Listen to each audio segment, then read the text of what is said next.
Hey, our mateys, how many times has this happened to you? I know it's probably happened. You're out cruising or you're out to dinner somewhere. Bingo. You bite into something, you lose part of a filling. Man, you don't want to take time out to go to the dentist. And like myself, I don't have dental insurance, a couple $100 to put a little bit of filling in. No, I decided I'm going to replace my filling myself. A couple of things that you need to know about doing that. First of all, you know, one of these puppies, turn that way down. And if you got one that's got the little cable, even better. No, I'm only kidding, you don't really need this. But a couple of things that you do need to do, some things that I considered, I thought, well, what the heck am I going to fill this with? 5200 sure as hell isn't going to work. That takes too long to dry. And I wind up, my mouth won't open. Some of you probably wish that had happened. Then I thought, well, hydraulic cement. You know, that works under water, pressure, all kinds of things. Only problem is you only got a couple of minutes to work with it, and it really gets hot when it sets. So that wasn't an option. Then I thought, well, what about the two-part epoxy plumber's putty? You know, that black and gray stuff that you kind of knead together, and then when it gets the right color, put that around a pipe joint or something. Within a couple of minutes, that thing is like solid iron. You could put that in here. And I thought, well, I don't know, that's kind of dangerous too. So then I got online and I looked around. You know what? There's a ton of stuff out there. Now I got this one called Dental Temp. Really easy to work with. It's even got a little bit of a minty flavor. I tried it before I'm doing this video.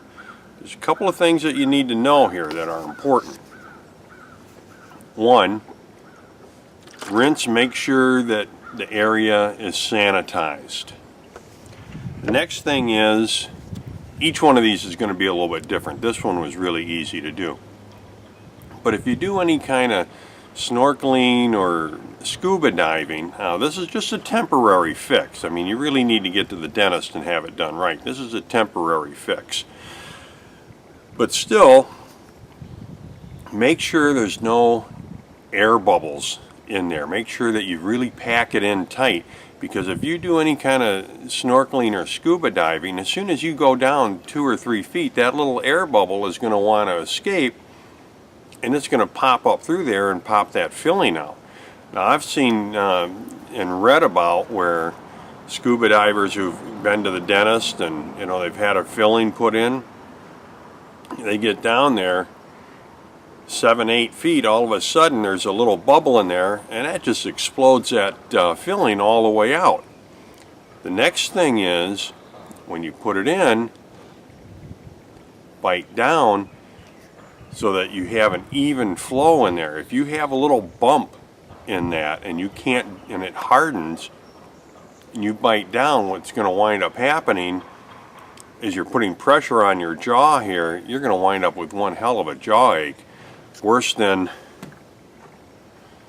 the filling coming out.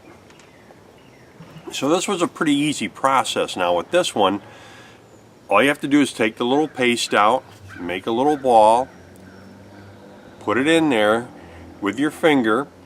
This one says to leave the area moist. Some of them say dry the area. So depending on which one of these dent tep type of things that you use, make sure you read the directions. But I think it's important, put this into your first aid kit. I mean, I put this thing in a couple hours ago. I can eat already. It even had a little minty flavor.